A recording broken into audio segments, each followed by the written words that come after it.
కన్యవారికి గనక చూసుకున్నట్లయితే ప్రజెంట్ మీకు మీ యొక్క రాస్యాధిపతి దశమ కేంద్రంలో శుక్రుడితో కలిసి ఉన్నాడు. ఇది ఒక రకంగా చెప్పాలంటే ఉద్యోగ స్థానంలో ఉన్నారు, కాకపోతే దశమ స్థానంలో ఎప్పుడు కూడా పాపగ్రహాలు బాగా యోగిస్తాయి శుభగ్రహాల కంటే కూడా. అయితే దాని గురించి ఫలితాన్ని కూడా మనం చెప్పుకుందాము. మరియు 6వ భావంలో రాహు యొక్క సంచారం, చతుర్థంలో ఈ పక్షంలో 1వ తేదీ నుంచి 15వ తేదీ వరకు ఉండేటువంటి జూన్ మాసంలో ఉండే పక్షంలో ఎప్పుడైతే చంద్రుడు 3వ భావం నుంచి ఒక 7 రాహులు తిరుగుతాడు ఈ వారం అంతా కూడా. సప్తమ శని, అష్టమ కుజుడు, భాగ్యస్థానంలో రవి, దశమంలో శుక్రబుధుడు, ఏకాదశంలోకి మారుతున్నాడు గురువు. ఈ యొక్క పక్షంలో 2వ తేదీ నుంచి మారిపోతున్నాడు. 12వ స్థానంలో కేతు ఉన్నాడు.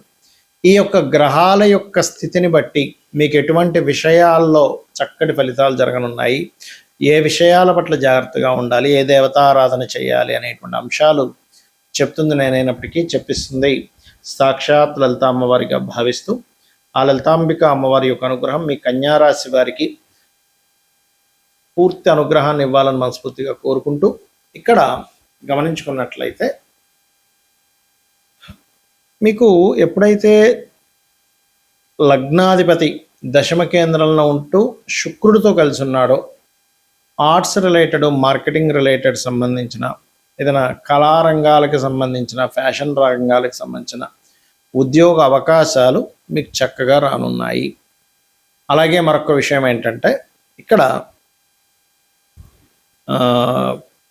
ఈ కాంబినేషన్ ఏదైతే ఉందో, అంటే ఈ కన్యారాశి వారికి ప్రధానంగా ఈ 3వ అధిపతి అష్టమంలో ఎప్పుడైతే ఉన్నాడో, కొన్ని కమ్యూనికేషన్స్ ఎవరితోనైనా మాట్లాడేటప్పుడు లేదా వాహనం మీద వెళ్ళేటప్పుడు కొంచెం తెలియని ఘర్షణ వాతావరణం పెరుగుతూ ఉంటుంది, గుర్తుపెట్టుకోండి.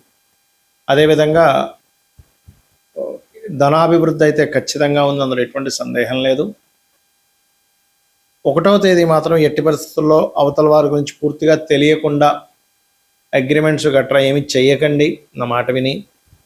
మరియు ఎప్పటి నుంచో ఫలానా ప్రాపర్టీ కొనుగోలు చేయాలి, లేకపోతే ప్రాపర్టీకి ఏదైనా లాభం రావాలి, అంటే లోన్స్ రావాలి అనుకునేటువంటి వారికి ఆస్తి మూలంగా లోన్స్ వచ్చేటువంటి యోగం బలంగా ఉంది, అందులో ఎటువంటి సందేహం లేదు, గుర్తుపెట్టుకోండి. అలాగే ఇక్కడ ఏంటంటే 6వ భావంలో ఎప్పుడైతే రాహు ఉన్నాడో, శత్రువుపై జయము, కాంపిటీషన్ రిలేటెడ్ సంబంధించిన వాటిలో కలిసి రావడం అనేటువంటిది బలంగా చూపిస్తుంది. ఇష్టపడిన వారిని వివాహం చేసుకోవాలనేటువంటి గతంలో మీరు చేస్తున్న ప్రయత్నం ఒక రకంగా చెప్పాలంటే ఒక కొలిక్కి రానుంది. కాకపోతే ఈ ఎండలో ఎక్కువ తిరగడం చేయకండి, ఎందుకంటే ఎండ వల్ల ఆకస్మికంగా కొన్ని ఇబ్బందులు, అగ్ని ప్రమాదాలు, ఎందుకంటే అష్టమంలో కుజుడు ఉన్నాడు కాబట్టి అగ్ని ప్రదేశాలకి, లేకపోతే ఎక్కడైనా మనకి ఇది షాక్ కొడుతుంది, లేకపోతే ఈ పొయ్యి అంటే కొంతమంది చూడండి ఇంట్లో కూడా స్త్రీలు కొంతమంది పొయ్యి దగ్గర ఏదో చేస్తూ కూడా కాల్చుకుంటూ ఉంటారు, కొంచెం జాగ్రత్తగా ఉండండి. అలాగే ఇన్వెస్ట్మెంట్ చేసేటప్పుడు ఎట్టి పరిస్థితుల్లో ఆదివారము, మంగళవారము తొందరపడి ఇన్వెస్ట్మెంట్ చేయకండి. అసలు నన్ను అడిగితే ఇన్వెస్ట్మెంట్ చేసే విషయంలో దూరంగా ఉండడం మంచిది ఇప్పుడు ఉండేటువంటి కండిషన్లో. ఇక మీరు నిత్యము వెంకటేశ్వర స్వామిని కనుక ఎంత ఆరాధిస్తూ ఉంటే అంత బాగుంటుంది మీకు. మనకి ఈ గోచారంలో ఉండే గ్రహాల మూలంగా కూడా ఇప్పుడు చూడండి, సర్వసాధారణంగా మే ఎండింగ్ కల్లా అయిపోతుంది మనకి ఇప్పుడు కూడా ఎండాకాలం అనేటువంటిది. జూన్ నుంచి చాలా చల్లగా ఉంటుంది, కానీ ఈసారి అలా ఉండదు. ఆల్మోస్ట్ మే 23 తేదీ వరకు కూడా కుజుడు మేషంలో ఉన్నంత కాలము కూడా వేడి అనేటువంటిది ఎక్కువగా ఉంటుంది, గుర్తుపెట్టుకోండి. ఎండ తీవ్రత ఎక్కువగా ఉంటుంది. ఈసారి ఉండేటువంటి ప్లానటరీ పొజిషన్స్ వేరు. అలాగే కయ్యానికి కాలు దూతున్నట్టుగా ప్రతి దేశం కూడా ఏదో ఒక కారణం చదవండి. లాస్ట్ ఆల్రెడీ 2-3 నెలల నుంచి చెప్తూనే వస్తున్నాం, ఈ కుజుడు మారినా కూడా ఈ ఫలితం ఉంటుంది అని. ఆ రకంగా మరియు ఎప్పుడూ చూడనంత వర్షం, ఎప్పుడూ చూడనంత వాటర్ రిలేటెడ్ ఇబ్బందులు, అంటే చూడండి ఒకేసారి పెద్ద పెద్ద ఉప్పెనలా వస్తూ ఉంటాయి, అటువంటివి రానున్నాయి. కాబట్టి నీటికి సంబంధించిన, అంటే నీటి ప్రదేశాలకు దగ్గరలో, అంటే సముద్రాల దగ్గర, నదుల దగ్గర, మరియు మనకి చూడండి ఒక్కొక్కసారి లాస్ట్ టైం కూడా మన విజయవాడలో వచ్చింది చూసారా, ఆ ప్రవాహం కాస్త వర్షం ఎక్కువ రావడం వల్ల అటువంటి వాటి దగ్గర నివాసం ఉండేటువంటి వారు కాస్త జాగ్రత్తగా ఉండండి.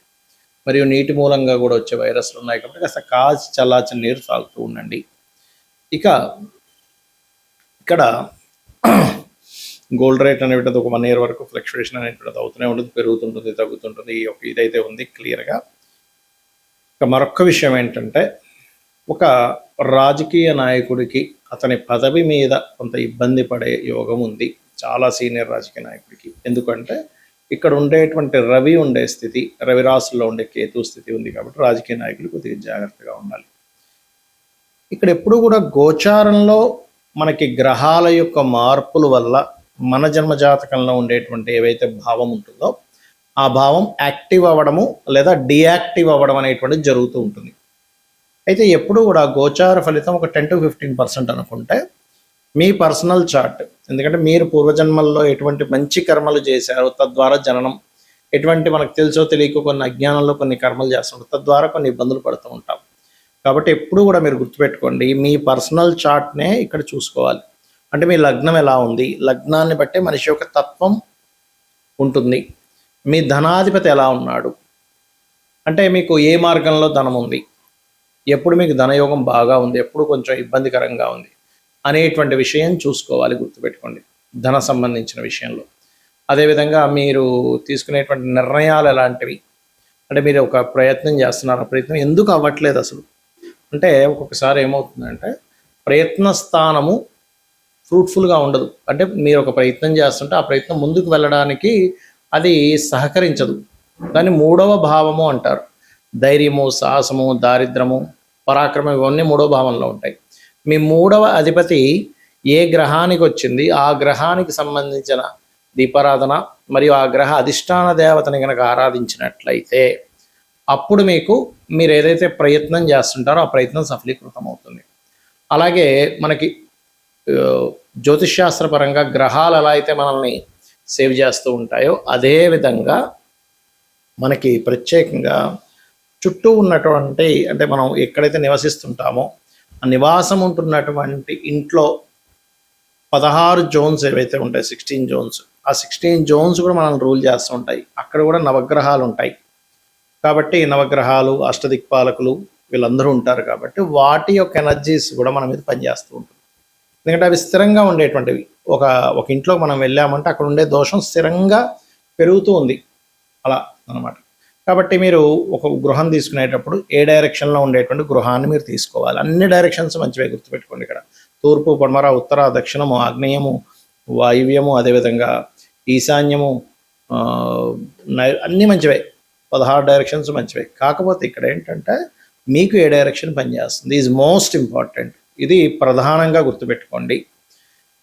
అదేవిధంగా మరొక విషయం ఏంటంటే ఇక్కడ మీకు సంతాన అభివృద్ధి ఎందుకు లేదు, సంతానం అభివృద్ధి అవ్వాలంటే ఏం చేయాలో కూడా మీ జాతకంలో ఉంటుంది. అదేవిధంగా మీ రుణరోగ శత్రు బాధలు ఎలా తగ్గుతాయి, అసలు వివాహ యోగం ఎప్పుడుంది, ఎలాంటి వ్యక్తితో ఉంది, ఏం చేస్తే వివాహ యోగం కలుగుతుంది, అది సిన్సియర్గా చేయగలగాలి. ఒక మంత్రం చెప్పాము వివాహం అవ్వడానికి, ఓం కామేశబద్ధ మాంగళ్య సూత్ర శోభిత కందరాయ నమః అని. 2 రోజులు చేసి మానేసి మళ్ళీ వారం రోజుల తర్వాత మళ్ళీ మొదలుపెట్టి మళ్ళీ మానేసి 2 రోజులు చేసి అలా చేస్తే మీకు ఎక్కడా కూడా ఫలితం రాదు, గుర్తుపెట్టుకోండి. చిన్న ఎగ్జాంపుల్, జిమ్కి వెళ్తేనే రెగ్యులర్గా వెళ్ళాలి, ఒక 2 సంవత్సరాలు వెళ్తే మీ బాడీ ఫిట్ అవుతుంది. అలాంటిది మీరు మంత్రము ఎలా పనిచేస్తుంది, 2 రోజులు చేసి మానేసి మళ్ళీ 3 రోజులు చేసి మానేస్తే పనిచేయదు. రెగ్యులర్గా రోజు చేసేటువంటి మంత్ర సాధన మీకు చక్కటి ఫలితాలను ఇస్తుంది, గుర్తుపెట్టుకోండి. అలాగే మరొక విషయం ఏంటంటే ఇక్కడ గమనించినట్లయితే మీరు ఎప్పుడూ కూడా మీ జాతక చక్ర రీత్యా, అంటే మీ యొక్క దీని పరంగా చూసుకుంటే ఎప్పుడు కూడా గుర్తుపెట్టుకోండి, మీ లైఫ్లో ఒక మంచి దశ అనేటువంటిది ఉంటుంది. ఆ మంచి మహాదశ ఎప్పుడుంది, మంచి అంతర్దశ ఎప్పుడుంది, అప్పుడు ఎక్కడా కూడా మనం రెస్ట్ తీసుకోకుండా పని చేయగలగాలి. అది అసలు మీకు ఆ సమయం అనేటువంటిది ఏదైతుందో మీరు రెగ్యులర్గా సంపాదించేదానికంటే ఒక 10 times ఇచ్చే టైం అంటారు దాన్ని, మహాదశ. అది ఒక్కొక్క లగ్నానికి ఒక్కొక్క గ్రహం ఇస్తూ ఉంటుంది. ఒక్కొక్కసారి కొంతమందికి 2-3 దశలు బాగా కలిసి వస్తాయి, కొంతమందికి ఒక్క దశ కూడా కలిసి రాకపోవడం, కొంతమందికి లైఫ్ లాంగ్ అద్భుతంగా ఉండడం, కానీ కొంతమందికి 1-2 దశలు కలిసి రావడం జరుగుతుంది. అదేంటో పట్టుకోగలగాలి. లేదా ఇప్పుడు నడుస్తున్నటువంటి మహాదశ బాగా యోగించాలంటే ఏం చేయాలో పట్టుకోగలగాలి. అంటే ఎలా చేసుకోవాలి, ఇప్పుడు నడుస్తున్న మహాదశ నాథుడు ఎంత పర్సంటేజ్ మనకు ఫేవర్ చేస్తున్నాడు, ఒక 20%, 30%, 40%, 50%, లేకపోతే 70% అనేది ఉంటుంది, 80%, 90%. ఇప్పుడు మిగిలింది ఎందుకు అక్కడ మనకి యోగించట్లేదు, దానికి సంబంధించినటువంటి రెమెడీ ఏం చేసుకోవాలి, చిన్న చిన్న దానాలతోని ఒక మంత్రంతోని దాన్ని అధిగమించవచ్చు. సో ఇవన్నీ చేస్తూ అమ్మవారి అనుగ్రహాన్ని మీరు పరిపూర్ణంగా పొందాలని మనస్ఫూర్తిగా కోరుకుంటూ శ్రీమాత్రే నమః.